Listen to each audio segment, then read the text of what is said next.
Okay, here is a quick voiceover tutorial of my beach on a canvas. I just took some dark blue and green blue with some white acrylic paint, and on a mop brush I just went back and forth on my canvas from the corner. Look how I'm doing wavy strokes to mimic waves. And I went about halfway down the canvas.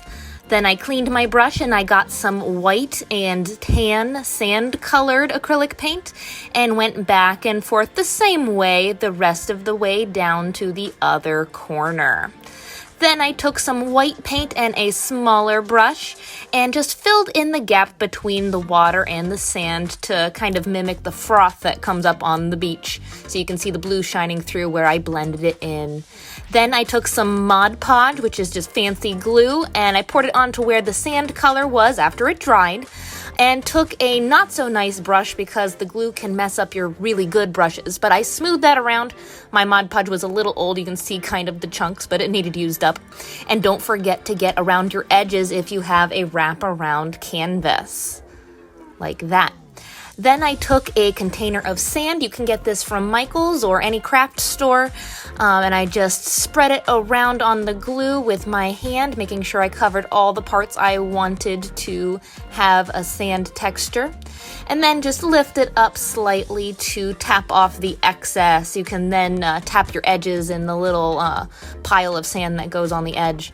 Then I took a palette knife with some just gloss heavy gel. Now this is a gel that dries clear, but it gives you a texture. See how it looks white on the waves there? Now you could tint it a white to stay that color, but I think having it dried clear looks sometimes a little bit more natural. And don't forget the froth along the edge. And see, look, it dried clear, so I'm taking a brush and dry brushing it on over top of the texture just to make it look a little bit more realistic.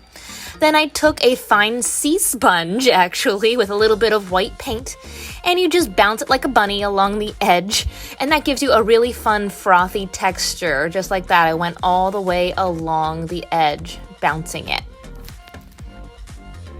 Look how fun. To finish off the edging, I took some white puffy paint and just used that right along where the sand meets the waves. I think that made it look a little bit more finished, so I went all the way around the edge. And then to top it off, you can't forget seashells. Look at all these fun ones I have. You could take ones from a fun family vacation you had this year and make a nice memento from them, making your own beach to hang on the wall. And I hot glued each one of them in place along the sandy area. So yeah, they all stuck with the hot glue. And there you go. There is a beach on a canvas. Let me know if you try it out. I'd love to see how they turn out. I have mine hanging in my studio, at least until winter hits.